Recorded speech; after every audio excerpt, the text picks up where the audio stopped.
ರಾಜ್ಯಗಳ ಚುನಾವಣೆ ಜೊತೆಗೆ ರಾಜ್ಯದಲ್ಲಿ 2 ಕ್ಷೇತ್ರಗಳಲ್ಲಿ ನಡೆದ ಬೈ ಎಲೆಕ್ಷನ್ ರಿಸಲ್ಟ್ ಕೂಡ ಹೊರಬಿದ್ದಿದೆ. ಇದರಲ್ಲಿ ವಿಶೇಷ ಏನಂದ್ರೆ ನಾವು ಸೋತು ಬಿಡ್ತೀವಿ ಅಂತಿದ್ದವರೇ ಗೆದ್ದಿದ್ದಾರೆ, ಗೆದ್ದೇ ಗೆಲ್ತೀವಿ ಅನ್ನೋ ಓವರ್ ಕಾನ್ಫಿಡೆನ್ಸ್ ಅಲ್ಲಿದ್ದವರು ಸೋತಿದ್ದಾರೆ.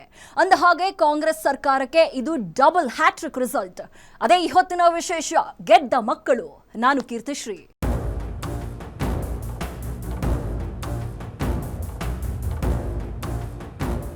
ಗೆದ್ದ ಮಕ್ಕಳು ಅಂತ ಯಾಕೆ ಹೇಳಬೇಕಂದ್ರೆ ಎರಡೂ ಕಡೆ ಗೆದ್ದಿರೋದು ಮೃತಪಟ್ಟ ಶಾಸಕರ ಕುಟುಂಬದವರು. ಒಬ್ಬರು ಶಾಮನೂರು ಶಿವಶಂಕರಪ್ಪನವರ ಮೊಮ್ಮಗ ಸಮರ್ಥ್, ಇನ್ನೊಬ್ಬರು HY ಮೇಟಿ ಅವರ ಚಿಕ್ಕ ಮಗ ಉಮೇಶ್ ಮೇಟಿ. ಇಬ್ಬರ ಗೆಲುವಿನಲ್ಲೂ ಸೋತಿದ್ದು ಮಾತ್ರ ಬಿಜೆಪಿ. ಇದು ಬಿಜೆಪಿಗೆ ಸತತ 6ನೇ by election duck out. 0-0-0-0-0.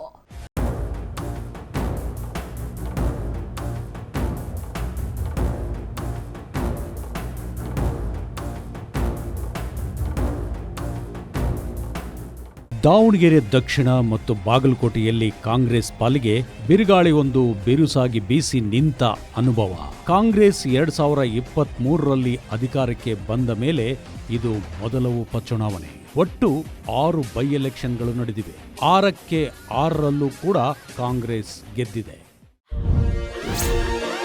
ಉಪಚುನಾವಣೆಗಳಲ್ಲಿ Siddu DK ಜೋಡಿಗೆ ಡಬಲ್ ಹ್ಯಾಟ್ರಿಕ್ ಗೆಲುವು. Congress double hattrick story. 2024 Surapura Raja Venkatappa Nayaka ನಿಧನ, ರಾಜಾ ವೇಣುಗೋಪಾಲ್ ಗೆಲುವು. 2024 ಶಿಗ್ಗಾಂವ್ ಬಸವರಾಜ ಬೊಮ್ಮಾಯಿ ರಾಜೀನಾಮೆ, ಯಾಸಿರ್ ಅಹಮದ್ ಖಾನ್ ಪಠಾಣ್ ಗೆಲುವು. 2024 ಸಂಡೂರು ತುಕಾರಾಂ ರಾಜೀನಾಮೆ, ಪತ್ನಿ ಅನ್ನಪೂರ್ಣ ತುಕಾರಾಂ ಗೆಲುವು. 2024 ಚನ್ನಪಟ್ಟಣ ಕುಮಾರಸ್ವಾಮಿ ರಾಜೀನಾಮೆ, ಸಿಪಿ ಯೋಗೀಶ್ವರ್ ಗೆಲುವು. 2026 ದಾವಣಗೆರೆ ದಕ್ಷಿಣ ಶಾಮನೂರು ಶಿವಶಂಕರಪ್ಪ ನಿಧನ, ಸಮರ್ಥ್ ಮಲ್ಲಿಕಾರ್ಜುನ ಗೆಲುವು.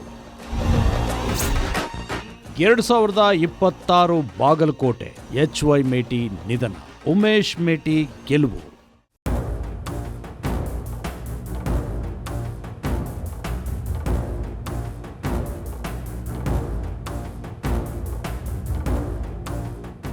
ವೀಕ್ಷಕರೇ, ಈ ಚುನಾವಣೆಗಳಲ್ಲಿ ಯಾವುದು ಗೆಲುವು ಸಲೀಸಾಗಿ ಸಿಕ್ಕಿಲ್ಲ. ಪ್ರತಿಪಕ್ಷದಲ್ಲಿರುವ ಬಿಜೆಪಿಯೇ ಆಗಲಿ JDSಯೇ ಆಗಲಿ ಒಂದೇ ಒಂದು ಗೆಲುವು ಕಂಡಿಲ್ಲ. ಸಿದ್ದು DK ಜೋಡಿ ಮ್ಯಾಜಿಕ್ ಮಾಡ್ತಾನೇ ಇದೆ. ವಿರೋಧಿಗಳಿರಲಿ, ಒಡೆದಾಟಗಳಿರಲಿ, ಬಂಡಾಯ ಭುಗಿಲೇಳಲಿ, ಕಾಂಗ್ರೆಸ್ ಗೆಲುವಿಗೆ ಯಾವುದೇ ಅಡ್ಡಿಯಾಗಿಲ್ಲ. ಈ ಬಾರಿಯೂ ಕೂಡ ಅಷ್ಟೇ. By election hero number 1 Siddaramaiah.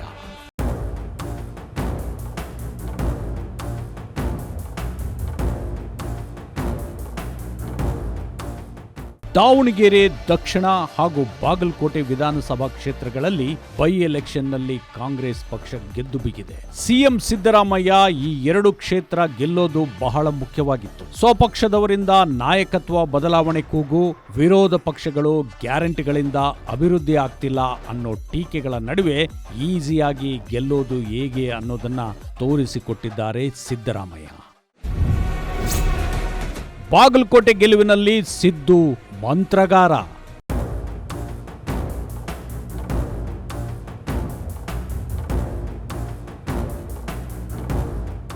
ಬಾಗಲಕೋಟೆಯಲ್ಲಿ ಟಿಕೆಟ್ ಯಾರಿಗೆ ಕೊಡಬೇಕು ಅನ್ನೋದು ದೊಡ್ಡ ಚಾಲೆಂಜ್ ಆಗಿತ್ತು.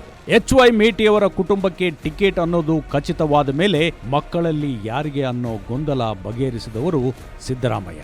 ಬಾಗಲಕೋಟೆಯಲ್ಲಿ ಟಿಕೆಟ್ ತಮಗೇ ಬೇಕು ಎನ್ನುತ್ತಿದ್ದವರು ಸಿದ್ದರಾಮಯ್ಯ ಎದುರು ಬಂದು ಕೂತಾಗ ಶರಣಾಗಿ ಬಿಟ್ಟರು. ಅದೇನು ಮಂತ್ರ ಮಾಡಿದ್ರೋ ಏನೋ, ಕಿರಿಯ ಮಗ ಉಮೇಶ್ಗೆ ಟಿಕೆಟ್ ಎಂದದ್ದನ್ನ ಒಪ್ಪಿಕೊಂಡು ಹೋದ್ರು. ದಾವಣಗೆರೆ ದಕ್ಷಿಣ ಗೆಲುವಿನಲ್ಲಿ ಸಿದ್ದು ತಂತ್ರಗಾರ.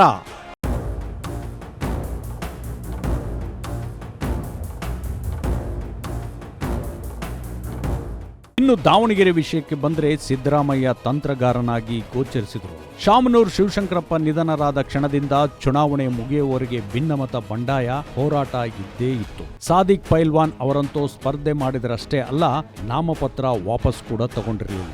ಅದೆಲ್ಲ ಆದ ಮೇಲೆ ಕೊತ ಕುದಿಯುತ್ತಿದ್ದ ಸಾದಿಕ್ ಪೈಲ್ವಾನ್ ಅವರು ಸಿದ್ದು ಎದುರು ಕುಳಿತಾಗ ತಾಯಿ ಗದರಿಸಿದಾಗ ಸುಮ್ಮನಾಗುವ ಮಗುವಿನಂತೆ ಎದ್ದು ಹೋದರು.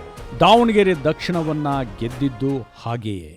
ಈ ಎರಡು ಉಪಚುನಾವಣೆಗಳಲ್ಲಿ ಹೆಗಲು ಕೊಟ್ಟವರು ಸಿದ್ದರಾಮಯ್ಯ ಮತ್ತು ಡಿಕೆ ಶಿವಕುಮಾರ್ ಅವರಿಗೆ ಕರ್ನಾಟಕ ಉಪಚುನಾವಣೆ ಸಮಯದಲ್ಲಿ ಅಸ್ಸಾಂ ಉಸ್ತುವಾರಿಯೂ ಇದ್ದ ಕಾರಣಕ್ಕೆ ಹೊಣೆಗಾರಿಕೆಯನ್ನ ತಮ್ಮ ಹೆಗಲಿಗೆ ಹೊತ್ತುಕೊಂಡವರು ಸಿದ್ದರಾಮಯ್ಯ. ಎರಡೂ ಕಡೆ ಪ್ರಾಬ್ಲಮ್ ಸಾಲ್ವ್ ಮಾಡೋದಕ್ಕೆ ಡಿಕೆ ಸಪೋರ್ಟ್ ಇತ್ತು ಅನ್ನೋದು ನಿಜ. ಆದರೆ ಅಖಾಡದಲ್ಲಿ ಹೊಡೆದಾದಿದ್ದು ಸಿದ್ದು ಆಪ್ತರ ಟೀಮ್. ಸಮರ್ಥ ಶಾಮನೂರ್ಗೆ ಟಿಕೆಟ್ ಘೋಷಿಸಿದ ಸಿದ್ದು ಮತ್ತು ಡಿಕೆ ಶಿವಕುಮಾರ್ ಮುಸ್ಲಿಂ ಸಮುದಾಯದ ನಾಯಕರ ಅಸಮಾಧಾನಕ್ಕೂ ಮದ್ದನ್ನು ಅರೆದರು. ಜಮೀರ್ ನಡೆಯನ್ನ ಮೊದಲೇ ಎಚ್ಚರಿಸಿದ್ದ ಸಿದ್ದು ಡಿಕೆಶಿ. ದಾವಣಗೆರೆಯಲ್ಲಿ ಗೆಲ್ಲಲೇಬೇಕು ಅಂತ ತಾಕೀತು ಮಾಡಿದ್ದ ನಾಯಕರಿಗೆ ಮುಸ್ಲಿಮರು ಬಂಡಾಯ ಹೇಳುವ ಲಕ್ಷಣಗಳಿತ್ತು. ಪಕ್ಷದ ವಿರುದ್ಧವೇ ತಿರುಗು ಬೀಳುವ ಆತಂಕವೂ ಇತ್ತು. ಆ ಆತಂಕಕ್ಕೆ ಮದ್ದು ಕೂಡ ಇತ್ತು. ಅದರಲ್ಲಿಯೂ ವಿಶೇಷವಾಗಿ ಜಮೀರ್ ಅಹಮದ್ ನಡೆ ಕುರಿತು ಮೊದಲೇ ಎಚ್ಚರಿಕೆ ವಹಿಸಿದ್ದ ಸಿದ್ದು ಡಿಕೆ ಪ್ಲಾನ್ ಬಿ ಕೂಡ ರೆಡಿ ಮಾಡಿಬಿಟ್ಟಿದ್ರು. ಆರಿಸ್, ತನ್ವೀರ್, ರಿಜ್ವಾನ್ ಸಲೀಂಗೆ ಟಾಸ್ಕ್ ಕೊಟ್ಟ ಸಿದ್ದು. ದಾವಣಗೆರೆಯಲ್ಲಿ ಗೆಲ್ಲಿಸಿಕೊಂಡು ಬರುವ ಟಾಸ್ಕ್ ನಿಭಾಯಿಸುವ ವಿಷಯದಲ್ಲಿ ಪಕ್ಷದಲ್ಲಿರುವ ಬೇರೆ ಮುಸ್ಲಿಂ ನಾಯಕರಿಗೆ ಜವಾಬ್ದಾರಿ ವಹಿಸಿದರು. ಆರಿಸ್, ತನ್ವೀರ್ ಹಾಗೂ ರಿಜ್ವಾನ್ ಸಲೀಂಗೆ ಟಾಸ್ಕ್ ಕೊಟ್ಟಿದ್ದು ಸಿದ್ದರಾಮಯ್ಯ. ಮುಸ್ಲಿಂ ಸಮುದಾಯಕ್ಕೆ ಕಾಂಗ್ರೆಸ್ ಅನಿವಾರ್ಯ ಅನ್ನೋದನ್ನ ತೋರಿಸಿದ್ದರಷ್ಟೇ ಅಲ್ಲ, ದಾವಣಗೆರೆ ದಕ್ಷಿಣಕ್ಕೆ ಇಬ್ಬರು ಮುಸ್ಲಿಂ ನಾಯಕರಿಗೆ ಸ್ಥಾನ ಕೊಡುವುದಕ್ಕೆ ಸಾಧ್ಯವಿಲ್ಲ, ಅದು ಬೇರೆ ಸಮಸ್ಯೆ ಸೃಷ್ಟಿಸಲಿದೆ ಎನ್ನುವುದು ಅರ್ಥ ಮಾಡಿಸಿದ್ರು. ಅಷ್ಟೇ ಅಲ್ಲ, ಸತತ 4 ದಿನ ಸಮರ್ಥ ಪರ ಪ್ರಚಾರ ಮಾಡಿದ ಸಿದ್ದರಾಮಯ್ಯ ಶಾಮನೂರು ಮೊಮ್ಮಗನನ್ನ ಗೆಲ್ಲಿಸಿಕೊಂಡು ಬಂದರು. ಅಷ್ಟೇ ಅಲ್ಲ, ಸತತ 4 ದಿನ ಸಮರ್ಥ ಪರ ಪ್ರಚಾರ ಮಾಡಿದ ಸಿದ್ದರಾಮಯ್ಯ ಶಾಮನೂರು ಮೊಮ್ಮಗನನ್ನ ಗೆಲ್ಲಿಸಿಕೊಂಡು ಬಂದರು. ನಾವು ಎಕ್ಸ್ಪೆಕ್ಟೆಡ್ ಮಾಡಿದ್ದು ಸ್ವಲ್ಪ ದಾವಣಗೆರೆಯಲ್ಲಿ ನಮ್ಮ ಕಾರಣದಿಂದಲೇ ಸ್ವಲ್ಪ ಲೀಡು ಕಡಿಮೆ ಆಗ್ಬಹುದು. ಆದ್ರೆ ನಾವು ಗೆಲ್ತೀವಿ, ಅಲ್ಲಿ ದಾವಣಗೆರೆಯಲ್ಲೂ ಕೂಡ ಗೆಲ್ತೀವಿ, ಬಾಗಲಕೋಟೆಯಲ್ಲೂ ಕೂಡ ಗೆಲ್ತೀವಿ. ಹೌದು, ಸಿದ್ದರಾಮಯ್ಯ ಈ ಮಾತು ಹೇಳೋದಕ್ಕೆ ಕಾರಣ ಇದೆ. ದಾವಣಗೆರೆ ದಕ್ಷಿಣದಲ್ಲಿ ಬಿಜೆಪಿ ಅಭ್ಯರ್ಥಿಯಾಗಿದ್ದ ಶ್ರೀನಿವಾಸ್ ಸಖತ್ ಫೈಟ್ ಕೊಟ್ಟರು. 6ನೇ ಸುತ್ತುಗಳವರೆಗೆ ಲೀಡ್ ಕಾಯ್ದುಕೊಂಡಿದ್ದ ಬಿಜೆಪಿ ದಾವಣಗೆರೆ ದಕ್ಷಿಣದಲ್ಲಿ ಮೊದಲ 6 ಸುತ್ತುಗಳವರೆಗೆ ಬಿಜೆಪಿ ಲೀಡ್ ಕಾಯ್ದುಕೊಂಡಿತ್ತು. 10,000 ಮತಗಳಿಗೂ ಹೆಚ್ಚು ಲೀಡ್ ಪಡೆದಾಗ ಸಿದ್ದರಾಮಯ್ಯನವರು ಊಹಿಸಿದಂತೆ ಆಯಿತು. ಬಿಜೆಪಿ ಪಾರ್ಟಿ ಆಫೀಸಿನಲ್ಲಿ ಸಂತಸ ಅರಳೋಕೆ ಶುರುವಾಗಿತ್ತು. ಆದರೆ 7ನೇ ರೌಂಡ್ ಶುರುವಾಯಿತು ನೋಡಿ, ದಾವಣಗೆರೆ ದಕ್ಷಿಣದ ಹಣೆಬರ ಬದಲಾಗೋಕೆ ಶುರುವಾಯಿತು.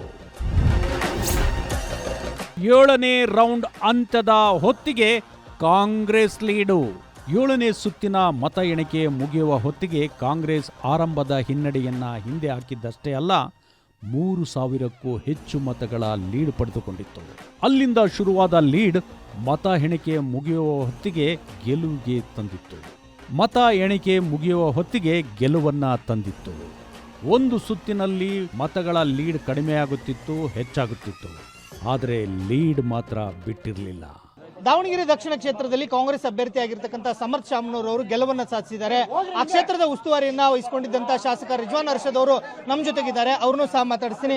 ಸರ್, ತಾವು ಚುನಾವಣೆಯಲ್ಲಿ ಇಡೀ ಸಂಪೂರ್ಣವಾಗಿ ದಾವಣಗೆರೆ ದಕ್ಷಿಣದ ಉಸ್ತುವಾರಿಯನ್ನು ವಹಿಸಿಕೊಂಡಿದ್ರಿ, ಚುನಾವಣೆ ಜವಾಬ್ದಾರಿಯನ್ನು ತೆಗೆದುಕೊಂಡಿದ್ರಿ. ಚುನಾವಣೆ ಮುಗಿದ ಬಳಿಕ ತಾವೊಂದು ಮಾತನ್ನು ಹೇಳಿದ್ರಿ, ನಾವು ಕೆಲವೇ ಮತಗಳ ಅಂತರದಿಂದನಾದ್ರೂ ಗೆಲ್ತೀವಿ ಅಂತ ಹೇಳಿದ್ರಿ. ರಿಸಲ್ಟ್ ಅದೇ ರೀತಿಯಾಗಿದೆ. ಹೌದು, ನಿಶ್ಚಿತವಾಗ್ಲೂ ದಾವಣಗೆರೆ ಮತ್ತೆ ಬಾಗಲಕೋಟೆಯ ಮತದಾರರಿಗೆ ನನ್ನ ಧನ್ಯವಾದಗಳು. ಕಾಂಗ್ರೆಸ್ ಪಕ್ಷದ ಅಭ್ಯರ್ಥಿಗಳಿಗೆ ಕಾಂಗ್ರೆಸ್ ಪಕ್ಷದ ಮೇಲೆ ವಿಶ್ವಾಸವನ್ನು ಇಟ್ಟು ತಾವು ಗೆಲ್ಲಿಸಿದ್ರಿ. ನಮ್ಮ ಸರ್ಕಾರ ಇನ್ನೂ ಒಳ್ಳೆ ಕೆಲಸ ಮಾಡಬೇಕಂತ ಆಶೀರ್ವಾದ ಮಾಡಿದ್ರಿ. ಮುಖ್ಯಮಂತ್ರಿಗಳು, ಉಪಮುಖ್ಯಮಂತ್ರಿಗಳು ಎಲ್ಲರೂ ಕೂಡ ಬಹಳ ಸಂತೋಷದಿಂದ ಜನರಿಗೂ ಕೂಡ ಧನ್ಯವಾದಗಳನ್ನು ಹೇಳಿದ್ದಾರೆ. ಸೊ ವಿಶೇಷವಾಗಿ ದಾವಣಗೆರೆ ದಕ್ಷಿಣ ಕ್ಷೇತ್ರದಲ್ಲಿ ನಾವು ಉಸ್ತುವಾರಿಯಲ್ಲಿದ್ವಿ, ಅಲ್ಲಿ ಒಳ್ಳೆ ವೋಟ್ ಹಾಕಿ ಎಲ್ಲ ಸಮುದಾಯದ ಜನ ನಮಗೆ ವೋಟ್ ಹಾಕಿರ್ತಕ್ಕಂಥದ್ದು. ಲೀಡ್ ಕಡಿಮೆ ಕೊಡೋಕೆ ಕಾರಣ ಮುಸ್ಲಿಂ ವೋಟ್. ಎಸ್ಡಿಪಿಐ ಪಡೆದ ಮತಗಳೇ ಲೀಡ್ ಕಡಿಮೆ ಆಗೋಕೆ ಕಾರಣ. ಎಸ್ಡಿಪಿಐ ಪಕ್ಷದಿಂದ ಅಪ್ಸರ್ ಕೂಡಲ್ಪೇಟೆ ಚುನಾವಣೆ ಕಣದಲ್ಲಿದ್ದರು. ಕಳೆದ ಬಾರಿ ಅಂದರೆ 2023ರಲ್ಲಿ ಎಸ್ಡಿಪಿಐ ಅಭ್ಯರ್ಥಿಯಾಗಿದ್ದ ಇಸ್ಮಾಯಿಲ್ ಜಬೀವುಲ್ಲಾ ಪಡೆದಿದ್ದ ಮತಗಳು ಕೇವಲ 1311 ಆದರೆ ಈ ಬಾರಿ ಹೆಚ್ಚು ಕಡಿಮೆ 20,000 ಮತಗಳನ್ನು ಪಡೆದುಕೊಂಡು ಬಿಜೆಪಿ ಹಾಗೂ ಕಾಂಗ್ರೆಸ್ಗೆ ಶಾಕ್ ಕೊಟ್ಟರು. ಸುಮಾರು ಎಸ್ಡಿಪಿಐಗೆ 19,000 ಚಿಲ್ಲರೆ ಮತಗಳು ಶಿಫ್ಟ್ ಆಗಿತ್ತು. 2-3 ಸಾವಿರ ಓಟು ಹಿಂದೆಲ್ಲ ಬೀಳ್ತಿತ್ತು. ಬಂದಿದ್ದು ಸ್ವಲ್ಪ ನಾವು ಏನು ಗಮನಿಸಿದ್ದು ಅದು ನಮ್ಮ ಲೆಕ್ಕಾಚಾರ ಕೂಡ ನಮಗೆ ಅರಿವಿದೆ. ಆದರೆ ಚುನಾವಣೆಯಲ್ಲಿ 49-0 ಆಗ್ತದೆ, 51-100 ಆಗ್ತದೆ ರಾಜಕಾರಣದಲ್ಲಿ. ಚುನಾವಣೆ ನಡೆಯೋದೇ ಹಾಗೆ. ಈ ಬಾರಿ ಗೆದ್ದಿರುವ ಸಮರ್ಥ ಮಲ್ಲಿಕಾರ್ಜುನ್ 2023ರಲ್ಲಿ ಗೆದ್ದಿದ್ದ ಶಾಮನೂರು ಶಿವಶಂಕರಪ್ಪ ಅವರ ಮೊಮ್ಮಗ ಶಿವಶಂಕರಪ್ಪ ಆಗ 27,888 ಮತಗಳ ಅಂತರದಿಂದ ಗೆದ್ದಿದ್ರು. ಈಗ ಅವರ ಮೊಮ್ಮಗ ಗೆದ್ದಿರೋದು 4,000 ಚಿಲ್ಲರೆ ಮತಗಳ ಅಂತರದಲ್ಲಿ. ಆ ಗೆಲುವಿಗೆ ಹೋಲಿಸೋಕೆ ಸಾಧ್ಯವಿಲ್ಲವಾದರೂ ಗೆಲುವಷ್ಟೇ. ಅಷ್ಟೇ ಕ್ಯೂರಿಯಾಸಿಟಿ ಹುಟ್ಟು ಹಾಕಿದ್ದ ಕ್ಷೇತ್ರ ಬಾಗಲಕೋಟೆ. ಅದು HY ಮೇಟಿ ಅವರ ನಿಧನದಿಂದಾಗಿ ತೆರವಾಗಿದ್ದ ಕ್ಷೇತ್ರ. ಇಲ್ಲಿಯೂ ಕೂಡ ಕಾಂಗ್ರೆಸ್ಸಿಗೆ ಗೆಲುವು ಸುಲಭವಾಗಿರಲಿಲ್ಲ. ಆದರೆ ಸಿದ್ದರಾಮಯ್ಯ ಅವರ ತಂತ್ರಗಾರಿಕೆ, ಸಿದ್ದು ಟೀಮ್ನ ಕೆಲಸ ವರ್ಕೌಟ್ ಆಯಿತು. ಅದರಲ್ಲಿಯೂ ವಿಶೇಷವಾಗಿ ಸತೀಶ್ ಜಾರಕಿಹೊಳಿ ಟೀಮ್ ಜಾದೂನೇ ಮಾಡಿಬಿಡ್ತು. ಬಾಗಲಕೋಟೆ ಹೀರೋ ಸತೀಶ್ ಜಾರಕಿಹೊಳಿ. ಬಾಗಲಕೋಟೆಯಲ್ಲಿ ಉಮೇಶ್ ಮೇಟಿ ಅವರಿಗೆ ಟಿಕೆಟ್ ಕೊಟ್ಟಾಗ ಕುಟುಂಬದೊಳಗಿನ ಬಂಡಾಯವನ್ನ ನಿಭಾಯಿಸಿದವರು ಸಿದ್ದರಾಮಯ್ಯ. ಅಷ್ಟೇ ಅಲ್ಲ, ಕ್ಷೇತ್ರದಲ್ಲಿ ಇರುವ ಅಹಿಂದ ಮತಗಳನ್ನು ಟರ್ನ್ ಮಾಡಿದವರು ಸಿದ್ದರಾಮಯ್ಯ ಬಾಗಲಕೋಟೆಯಲ್ಲಿ ಸತತ 4 ದಿನ ಪ್ರಚಾರ ಮಾಡಿದ್ದು ಕೆಲಸ ಮಾಡದೆ ಸಿದ್ದರಾಮಯ್ಯ ಕಾಂಗ್ರೆಸ್ನ ಫೇಸ್ ಆದರು. ಸತತ 6 ದಿನ ಪ್ರಚಾರ ಮಾಡಿದ್ದು ಕೆಲಸ ಮಾಡಿದೆ. ಸಿದ್ದರಾಮಯ್ಯ ಕಾಂಗ್ರೆಸ್ನ ಫೇಸ್ ಆದರೆ ಅಖಾಡದಲ್ಲಿ ಕೆಲಸ ಮಾಡಿದ್ದು ಸತೀಶ್ ಜಾರಕಿಹೊಳಿ ಟೀಮ್. ಸತೀಶ್ ಜಾರಕಿಹೊಳಿ ಹೆಚ್ಚು ಮಾತನಾಡುವವರಲ್ಲ. ಸೌಮ್ಯವಾಗಿಯೇ ಇರುವ ಸತೀಶ್ ಅವರು ಮಾತಿನಲ್ಲಿ ಸಿದ್ದು ಅಥವಾ DK ಅವರಂಥ ಆರ್ಭಟ ಇರುವುದಿಲ್ಲ. ಆದರೆ ಕೆಲಸ ಮಾತ್ರ ಪರ್ಫೆಕ್ಟ್ ಆಗಿರುತ್ತೆ. ಅದನ್ನು ಈ ಬಾರಿ ಮಾಡಿ ತೋರಿಸಿದ್ದಾರೆ. ಪ್ರತಿ ಊರಿನ ಗಲ್ಲಿಗಳಲ್ಲಿ ಕಾರ್ನರ್ ಮೀಟಿಂಗ್ ಮಾಡಿದ ಸತೀಶ್ ಸಣ್ಣ ಸಣ್ಣ ಸಮುದಾಯಗಳನ್ನು ಒಂದುಗೂಡಿಸಿ ಕಾಂಗ್ರೆಸ್ ಗೆಲುವಿನ ರೂವಾರಿಯಾಗಿದ್ದಾರೆ. ಬಾಗಲಕೋಟೆ ಉಪಚುನಾವಣೆ ಫಲಿತಾಂಶ ಇದೀಗ ಹೊರಬಿದ್ದಿರುವಂತದ್ದು. ಕಾಂಗ್ರೆಸ್ನ ಅಭ್ಯರ್ಥಿಯಾದಂತಹ ಉಮೇಶ್ ಮೇಟಿ ಅವರು ದಾಖಲೆ ಗೆಲುವನ್ನು ದಾಖಲಿಸಿರುವಂತದ್ದು. ನಮ್ಮ ಜೊತೆಗೆ ಇದ್ದಾಗ ಕಾಂಗ್ರೆಸ್ ಅಭ್ಯರ್ಥಿಯಾದಂತಹ ಉಮೇಶ್ ಮೇಟಿ ಅವರು ಇದ್ದಾರೆ. ಅವ್ರನ್ನ ಕೇಳ್ತೋಗೋಣ. ಸರ್, ಈಗ ದಾಖಲೆ ಗೆಲುವನ್ನು ದಾಖಲಿಸಿರುವಂತದ್ದು 21,866 ಮತಗಳನ್ನ ಪಡ್ಕೊಂಡಿದ್ರಿ. ಆ ಬಗ್ಗೆ ಫಸ್ಟ್ ರಿಯಾಕ್ಷನ್ ಏನು? ಇದು ನಮ್ಮ ಕಾರ್ಯಕರ್ತರ ಗೆಲುವು. ನಮ್ಮ ಸರ್ಕಾರದ ಯೋಜನೆ ಕೊಟ್ಟು ಚುನಾವಣೆಗೆ ಮುಂಚೆ ಅವು ಎಲ್ಲ 2.5 ವರ್ಷ ಎಲ್ಲವೂ ಮಾಡಿದ್ದಾರೆ ಮುಖ್ಯಮಂತ್ರಿ. ಅದಕ್ಕಾಗಿ ಈ ಗೆಲುವು. ಉಮೇಶ್ ಮೇಟಿಯವರ ಗೆಲುವನ್ನ ಸಿದ್ದರಾಮಯ್ಯ, DK ಶಿವಕುಮಾರ್ ಸೇರಿದಂತೆ ಎಲ್ಲರಿಗೂ ಅರ್ಪಿಸಿದ್ದಾರೆ. ಕುಟುಂಬ ಸದಸ್ಯರಾದ ಮಹಾದೇವ್ ಮೇಟಿ, ಮಲ್ಲಿಕಾರ್ಜುನ ಮೇಟಿ ಮತ್ತು ವೀಣಾ ಕಾಶಪ್ಪನವರಿಗೆ ಸಿದ್ದರಾಮಯ್ಯ ಸಾಹೇಬರು ಇಲ್ಲೇ, ಯತೇಂದ್ರ ಸಾಹೇಬರು ಇಲ್ಲೇ ನಿಂತು ಅವರೆಲ್ಲ ನಿಂತು ನಮ್ಮ ತಂದೆ ಸ್ಥಾನದಾಗ ನಿಂತು ಮಾಡಿದ್ದಕ್ಕೆ ಇದೆಲ್ಲ ಗೆಲುವು ಸಾಧಿಸೈತೆ ಅಂತ ಹೇಳಕ್ ಇಷ್ಟ. ಇದು ಸಂಪೂರ್ಣವಾಗಿ ಒಗ್ಗಟ್ಟಿನ ಒಂದು ಮಂತ್ರವಾಗಿ ಇವತ್ತು ನಾವೆಲ್ಲರೂ ಕೂಡ ಒಗ್ಗಟ್ಟಾಗಿ ಸನ್ಮಾನ್ಯ ಮುಖ್ಯಮಂತ್ರಿಗಳಾದಂಥ ಸಿದ್ದರಾಮಯ್ಯವರ ಒಂದು ಡೈರೆಕ್ಷನ್ ಮೇಲೆ ಇವತ್ತು ಸಚಿವರಾಗಿರ್ಬೋದು, ಶಾಸಕರಾಗಿರ್ಬೋದು, ಹಾಗೂ ನಮ್ಮೆಲ್ಲ ಕಾರ್ಯಕರ್ತರು ಹಾಗೂ ಎಲ್ಲ ಸಮುದಾಯದವರು, ಎಲ್ಲ ಮುಖಂಡರುಗಳು ಕೂಡ ಚುನಾವಣೆಯಲ್ಲಿ ಪಾಲ್ಗೊಂಡು ಒಗ್ಗಟ್ಟಿನಿಂದ ನಾವು ಕೆಲಸ ಮಾಡಿದ್ರ ಒಂದು ಪರಿಣಾಮವಾಗಿ ಇವತ್ತು ಫಲಿತಾಂಶ ಇವತ್ತೇನು ಹೊರಗೆ ಬಿದ್ದಿದೆ. ಪ್ರಚಾರ ಮಾಡಿದ್ರ ಸರ್ಕಾರ ಕಾರ್ಯಕ್ರಮನ ಕೊಟ್ಟಿದ್ರಲ್ಲ, ಅದೇ ಯೋಜನೆಗಳನ್ನ ಕೊಟ್ಟಿದ್ರು. ಯೋಜನೆಗಳನ್ನ ಎಲ್ಲರಿಗೆ ಕೈ ಹಿಡಿದು ಅವರು ಯೋಜನೆ ಮುಖಾಂತರ ಜನರು ನಮ್ಗೆ ಆಶೀರ್ವಾದ ಮಾಡಿದ್ರು ಅಂತೇಳಿ ತುಂಬಾ ಸಂತೋಷದಿಂದ ಹೇಳ್ತಾರೆ. ಇದು ಬಾಗಲಕೋಟೆಯ ವಿನ್ನರ್ಸ್ ಮಾತು. ಲಿಂಗಾಯತ ಪ್ರಾಬಲ್ಯ ಇರೋ ಕ್ಷೇತ್ರದಲ್ಲಿ ಅಹಿಂದ ಜಪ ಮಾಡುತ್ತಲೇ MB ಪಾಟೀಲ್, ಶಿವಾನಂದ್ ಪಾಟೀಲ್, ವಿಜಯಾನಂದ ಕಾಶಪ್ಪನವರಿಗೆ ಲಿಂಗಾಯತ ಸಮುದಾಯದ ಮತ ಸೆಳೆಯುವ ಟಾಸ್ಕ್ ಕೊಟ್ಟಿದ್ರು. ಆ ಟಾಸ್ಕ್ನಲ್ಲಿ ಎಲ್ಲರೂ ಗೆದ್ದಿದ್ದಾರೆ. At the same time BJP ಮತ್ತೊಮ್ಮೆ ನಿರಾಸೆಯಲ್ಲಿ ಮುಳುಗಿದೆ. ರಾಜ್ಯ ಬಿಜೆಪಿ ಅಧ್ಯಕ್ಷರಾದ ವಿಜೇಂದ್ರ ಅವರಿಗೆ ಇದು ಸತತ 6ನೇ ಬೈ ಎಲೆಕ್ಷನ್ ಸೋಲು. ತಪ್ಪುಗಳನ್ನ ತಿದ್ದುಕೊಳ್ಳದೆ ಹೋದರೆ ಬಿಜೆಪಿ ಗೆಲ್ಲೋದಿಲ್ಲ. ಇಡೀ ದೇಶದಲ್ಲಿ BJP back to back victory ಸಾಧಿಸ್ತಾ ಇರಬೇಕಾದ್ರೆ ಕರ್ನಾಟಕದಲ್ಲಿ ಮಾತ್ರ ವಿಜೇಂದ್ರರ ಬಿಜೆಪಿಗೆ ವಿಜಯ ಅನ್ನೋದು ಗಗನ ಕುಸುಮವಾಗಿದೆ. ಹಾಗಂತ ಗೆದ್ದೋರು ಕಾಂಗ್ರೆಸ್ಸಿಗೆ ಪಾಠವೇ ಇಲ್ಲ ಅಂತಲ್ಲ.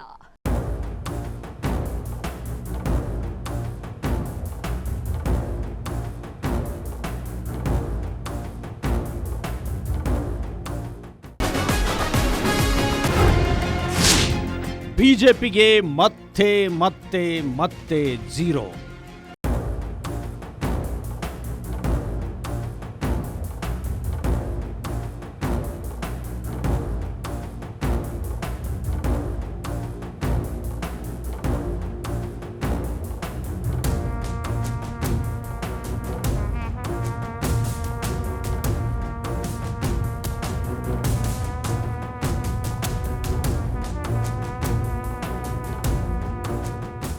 ಚುನಾವಣೆಯಲ್ಲೂ ಒಳಜಗಳಗಳು ಬಹಿರಂಗಗೊಂಡಿದ್ದು ಇದು ರಾಜ್ಯ ಬಿಜೆಪಿಗೆ ಪಾಠವೂ ಹೌದು, ಎಚ್ಚರಿಕೆಯೂ ಹೌದು. ರಾಜ್ಯ ಬಿಜೆಪಿ ಮನೆಯೊಂದು ಮೂರು ಬಾಗಿಲು ಎಂಬಂತೆ ಕುಳಿತಿದೆ. ಹಿಂದೆ ಕಾಂಗ್ರೆಸ್ ಗೆದ್ದಿದ್ರೂ ಸಹ ಈ ಬಾರಿ ಆ ಕ್ಷೇತ್ರದಲ್ಲಿ ಮತದಾರರು ನಮ್ಮನ್ನ ಕೈ ಹಿಡಿತಾರೆ ಅನ್ನೋ ವಿಶ್ವಾಸ ನಮಗೆ ಸಂಪೂರ್ಣವಾಗಿತ್ತು. ಯಾಕೆಂತ ಹೇಳಿದ್ರೆ ದಾವಣಗೆರೆ ದಕ್ಷಿಣ ಮತ್ತು ಬಾಗಲಕೋಟೆನಲ್ಲಿ ನಮ್ಮ ಕಾರ್ಯಕರ್ತರು ಸಾಕಷ್ಟು ಶ್ರಮವನ್ನು ಹಾಕಿದ್ದಾರೆ. ನಮ್ಮ ಸಂಘಟನಾ ಚಟುವಟಿಕೆಗಳಿಗೆ ಏನೇನಾಗಬೇಕು ಎಲ್ಲವೂ ಕೂಡ 100ಕ್ಕೆ 100ರಷ್ಟು ನಾವು ಶ್ರಮವನ್ನು ಹಾಕಿರ್ತಕ್ಕಂಥದ್ದು. ಇದ್ರ ಮಿಗಿಲಾಗಿನೂ ಕೂಡ ಏನು ಮಾನ್ಯ ಮುಖ್ಯಮಂತ್ರಿಗಳು ಸ್ವತಃ ಬಾಗಲಕೋಟೆನಲ್ಲಿ ಬಂದು 15 ದಿನಗಳ ಕಾಲ ಬೀಡ್ ಬಿಟ್ಟಿರ್ತಕ್ಕಂಥದ್ದು. ಇಂತಹ ನೆಪಗಳಷ್ಟೇ. ಚುನಾವಣೆ ಎಂದ ಮೇಲೆ ಸಿಎಂ ಡಿಸಿಎಂ ಬರಬಾರದು ಎನ್ನುವಂತೇನಿಲ್ಲ. ಹಾಗೆ ನೋಡಿದ್ರೆ ಮೋದಿ ಅಮಿತ್ ಶಾ ದೇಶದಲ್ಲಿ ಎಲ್ಲೇ ಚುನಾವಣೆ ನಡೀಲಿ ಹೋಗ್ತಾರೆ, ಪ್ರಚಾರ ಮಾಡ್ತಾರೆ. ಅದನ್ನ ತಪ್ಪು ಎನ್ನುವುದಕ್ಕೆ ಆಗಲ್ಲ.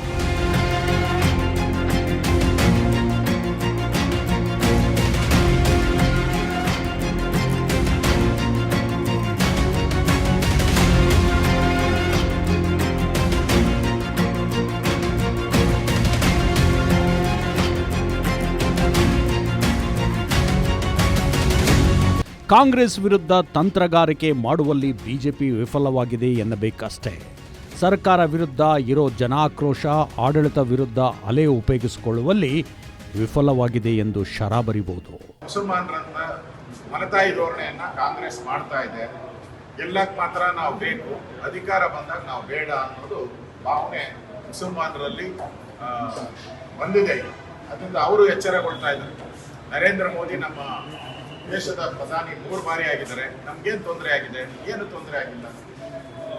ಬಹಳ ಅನುಕೂಲಗಳ ಕೂಡ ಆಗಿದೆ. ಅದರಿಂದ ಕಾಂಗ್ರೆಸ್ ನಮ್ಮನ್ನ ಏನು ಬೆದರಿಕೆ ಬೊಂಬೆಯಾಗಿ ಇಟ್ಕೊಂಡಿದ್ರು ಅದು ಇವತ್ತು ದಾವಣಗೆರೆ ಚುನಾವಣೆಯಲ್ಲಿ ನಾವು ಗೆಲುವನ್ನ ಸಾಧಿಸ್ತೇವೆ.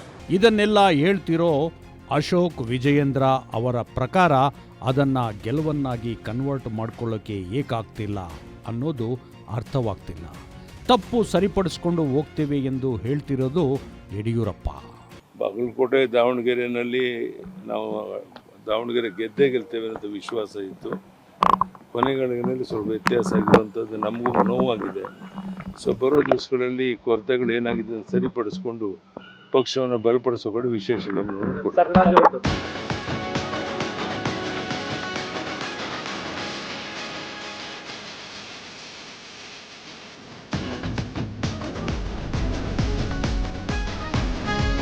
ಇದೇ ವೇಳೆ ಗೆಲುವಿನ ನಡುವೆಯೂ ಇದು ಕಾಂಗ್ರೆಸ್ ನಾಯಕರಿಗೆ ಇದು ಕೆಲವು ಮೆಸೇಜ್ ಕೊಟ್ಟಿದೆ. ಈಗಾಗಲೇ ಚುನಾವಣೆ ಮುಂಚೆ ಕೂಡ ಹೇಳಿದ್ದೀವಿ, ನಾವು ಚುನಾವಣೆ ನಂತರ ಕೂಡ ಇಲ್ಲಿ ಬಂದು ಹೇಳಿದ್ದೀವಿ ನಾವು ಗೆಲ್ತೀವಿ ಅಂತ. ಆದರೆ ಲೀಡ್ ನಮ್ಗೆ ಜಾಸ್ತಿ ಬರಬೇಕಾಯ್ತು, ಲೀಡ್ ನಮಗೆ ಕಡಿಮೆ ಆಯಿತು. ನಾವೊಂದು ಸುಮಾರು 5,000 ಓಟಲ್ಲಿ ನಾವು ಗೆಲ್ತೀವಿ ಅಂತ ಆಲ್ರೆಡಿ ಹೇಳಿದ್ದು. ನಾವು ಕೆಲ ಕಾರಣಗಳಿಂದ ನಮ್ಮ ಕೆಲವು ಓಟ್ಗಳು ಹೋಗಿದೆ. ಅದು ಕೆಲವು SDP ಹೋಗಿರ್ಬೋದು, ಕೆಲವರು ಇಂಡಿಪೆಂಡೆಂಟ್ ಓಟ್ ತೊಗೊಂಡಿರ್ಬೋದು. ಆ ಹಿನ್ನೆಲೆಯಲ್ಲಿ ನಮಗೆ ಓಟ್ ಕಡಿಮೆ ಆಯಿತು. ಆದರೆ ಗೆಲುವು ಖಚಿತ ನಾವು ಹೇಳಿದ್ದೀವಿ.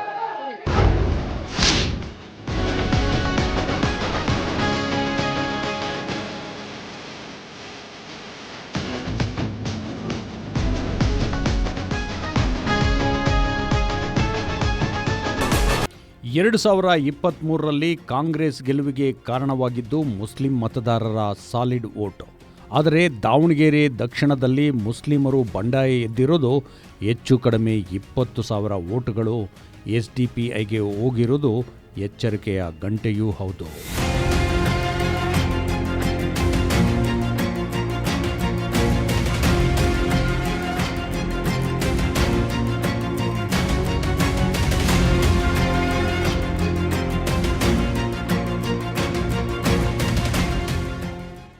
ಅಂದ ಹಾಗೆ ಫೈನಲ್ ರಿಸಲ್ಟ್ ನೋಡೋದಾದ್ರೆ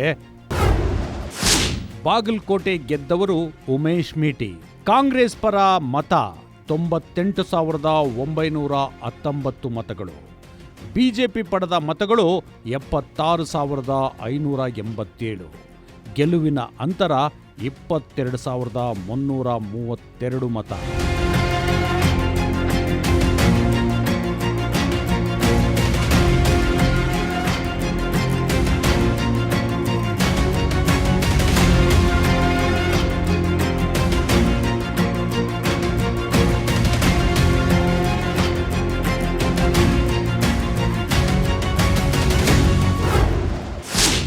ದಾವಣಗೆರೆ ದಕ್ಷಿಣ ಗೆದ್ದವರು ಸಮರ್ಥ ಮಲ್ಲಿಕಾರ್ಜುನ್.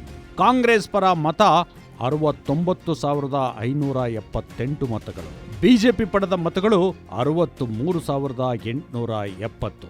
ಗೆಲುವಿನ ಅಂತರ 5,708 ಮತಗಳು ಮಾತ್ರ.